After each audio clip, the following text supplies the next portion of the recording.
Innal hamdalillah nahmaduhu wa nasta'inuhu wa nastaghfiruh wa na'udzu billahi min syururi anfusina wa sayyiati a'malina. May yahdihillahu fahuwal muhtadi wa may yudlil falan tajida lahu waliyyan mursyida. Asyhadu an la ilaha illallah wahdahu la syarikalah wa asyhadu anna Muhammadan abduhu wa rasuluh, amma ba'd. Pendengar yang dirahmati Allah Subhanahu wa taala, alhamdulillah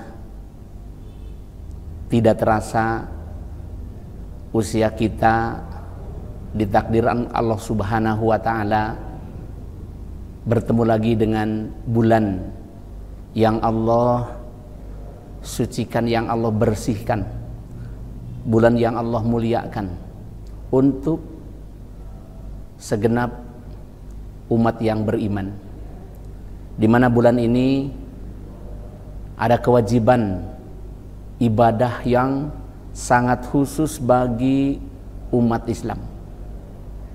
Oleh karena itu kita bersyukur kepada Allah Subhanahu wa taala bertemu lagi dengan bulan Ramadan, di mana kita dilipat gandakan pahala dari setiap amal kebaikan yang kita kerjakan.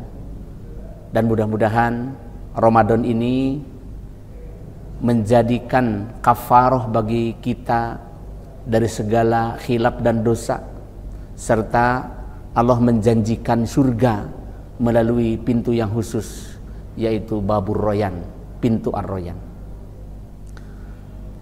Pendengar yang Allah muliakan, pada saat menjelang buka hari ini, insya Allah saya akan membawakan suatu tema, yaitu amal yang pahalanya terus mengalir. Manusia sebagai makhluk yang Allah ciptakan dengan keunikan dan Allah muliakan dari makhluk-makhluk yang lain, di mana manusia itu dituntut oleh Allah Subhanahu wa taala untuk mengerjakan apa yang menjadi satu tugas-tugas kemanusiaan.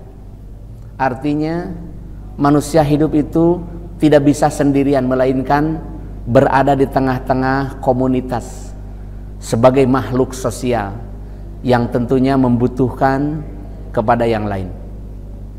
Maka oleh karena itu, dipandang manusia yang memiliki makna dan mempunyai jasa bagi orang lain, jelas harus memiliki amal, di mana amal tersebut itu nilainya, manfaatnya, kebaikannya itu dirasakan bagi orang lain. Maka oleh karena itu, sebagaimana yang dalam sebuah hadis yang begitu sangat kita kenal, Rasulullah Sallallahu Alaihi Wasallam, beliau pernah menyampaikan dalam riwayat Sahih Muslim melalui Abu Hurairah, Rasulullah Sallallahu Alaihi Wasallam bersabda, "Idza mata ibnu Adam," apabila ibnu Adam, yaitu manusia, kita sebagai manusia, in qata'a anhu amaluhu, maka seluruh amalnya akan termutus setelah mati, illa min salasin, kecuali dari 3 perkara. Illa min shadaqatin jariyatin, yaitu orang yang melaksanakan atau mengeluarkan sedekah dan sejenisnya, au ilmin yuntafa'u bihi, atau memiliki ilmu yang dimanfaatkan ilmunya, disebarluaskan ilmunya. Kemudian yang ketiga, au waladin solihin yad'u lahu, memiliki anak keturunan yang soleh yang senantiasa mendoakan kepadanya. Hadis ini cukup terkenal di kalangan umat Islam Maka tiga hal seperti ini bukan hanya tiga-tiganya saja, akan tetapi nanti dijabarkan dengan amal-amal yang lainnya yang termasuk di antara tiga ini. Maka oleh karena itu, kita manusia sebelum kematiannya dalam perjalanan kehidupan dunia ini harus memiliki amal yang benar-benar amalnya itu dimanfaatkan, disebarluaskan, sehingga banyak orang, karena manusia hidup tidak bisa sendirian, akan tetapi butuh dengan keberadaan orang lain, maka ketika beramal bukan hanya untuk kepentingan pribadinya, melainkan amal tersebut harus bisa dirasakan nilai-nilai kebaikan dan manfaatkannya oleh orang lain. Maka tentunya kita sebelum wafat, sebelum ajal datang kepada kita, kita harus benar-benar memiliki bekal untuk amal tersebut. Di antaranya dalam sebuah riwayat lagi yaitu riwayat Imam Al-Bazzar dalam musnadnya dari Anas bin Malik radhiyallahu anhu. Beliau pernah mengatakan, sab'un, ada 7 amal, yajri lil abdi ajruhunna min ba'di mautihinna. Ada 7 perkara amal di mana amal tersebut pahalanya akan terus mengalir bagi seorang hamba manusia setelah kematiannya. Wahwa, yaitu man allama ilman. Yang pertama, orang yang mengajarkan ilmu. Dia memiliki ilmu bukan hanya untuk kepentingan pribadi, tapi ilmu tersebut disebarluaskan sehingga manfaatnya bagi yang lain itu betul-betul dirasakan. Ketika dia mati, ilmu sudah tersebar, orang lain sudah merasakan manfaatnya, maka dikenanglah kebaikan dari apa yang pernah ia ajarkan. Sehingga orang yang mendapatkan ilmu ketika ingat, tentu orang soleh itu akan mendoakan, alhamdulillah kita memiliki ilmu dari guru kita, guru kita pun dapat ilmu dari gurunya lagi, terus maka sehingga amal tersebut jelas ketika kita sudah meninggal, ketika datang ajal kepada kita, kita mati, amal itu akan terus mengalir kepada kita. Yang kedua, au ajron nahron, orang yang berbuat amal yaitu mengalirkan sungai, mengalirkan arus perairan, pengairan yang terputus, tersendat ataupun alirannya tidak lancar, kita betulkan, kita bersihkan dari sampah, dari segala yang menghalangi, yang menyendatnya. Nah, amal seperti itu tidak dikira, dianggap sepele mungkin. Maka ternyata ketika aliran tidak berjalan itu, kita tahu bagaimana dampaknya. Ketika musibah datang, banjir, kenapa? Ini aliran-aliran sungai. Sebelum yang terbesar tentunya jadi yang sungai-sungai yang kecil. Kalau bersih, kalau kita rapihkan, benarkan, betulkan arus airnya itu, tentu akan menjadi lancar. Berapa banyak orang merasakan, terutama petani yang begitu sangat membutuhkan air, dengan aliran air yang lancar, mereka banyak merasakan manfaatnya. Tanpa terasa ada orang-orang yang berjasa memperbaiki, membetulkan aliran sungai, atau misalkan membersihkan dari sampah dan kotoran, sehingga dirasakan orang-orang yang mendapatkan manfaat dari air yang lancar, alirannya yang lancar. Orang soleh tentu akan ingat kepada jasa orang yang pernah mengalirkan air tersebut atau menyediakan apalagi.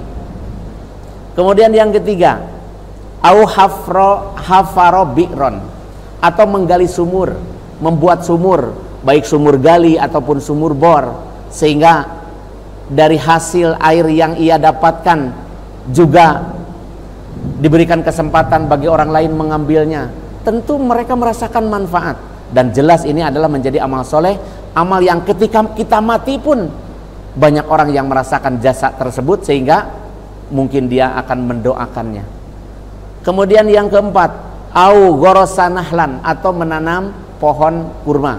Dalam arti menanam bukan hanya kurma, cuma memang yang umum di sana itu adalah dipandang bahwa tanaman itu adalah kurma, ya, di Jazirah Arab. Tentu di sini menanam pohon yang pohon itu akan terus berbuah. Kita mati berjasa dengan menanam pohon.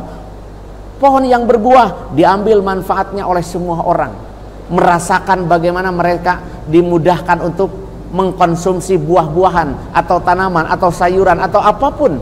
Kita yang berjasa ataupun menanam pohon tersebut akan mendapatkan pahala. Jika kita mati, pahala tersebut tidak akan putus, terus mengalir kepada kita. Kemudian yang kelima, aubana masjidan, membangun masjid. Jelas orang melaksanakan gotong royong, berinfak dengan berbagai macam material untuk mewujudkan sebuah bangunan, tentu melibatkan banyak orang.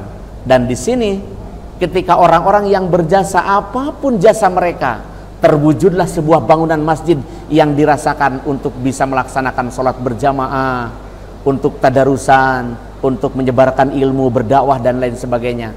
Jika yang berjasa untuk membangun masjid itu juga meninggal dunia, dia punya pahala, berhak mendapatkan aliran pahala yang terus mereka dapatkan walaupun sudah mati. Kemudian yang keenam, au warasa mushafan, mewariskan mushaf Al-Quran. Karena ini adalah pedoman bagi umat Islam.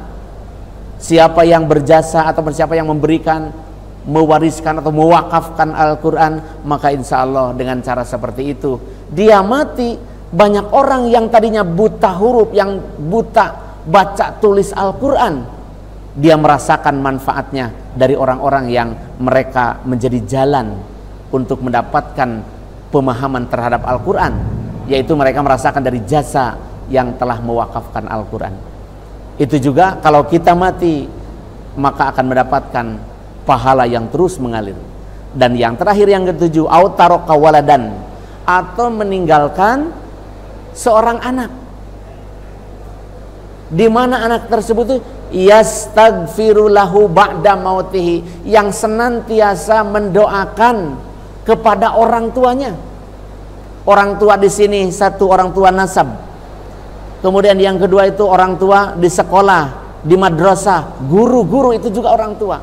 Atau orang-orang yang mereka itu membimbing dan tampil sebagai orang tua, bukan guru, bukan orang tua nasab, tapi mereka bertanggung jawab memperhatikan bagaimana generasi yang akan datang itu membutuhkan orang-orang yang memiliki ilmu.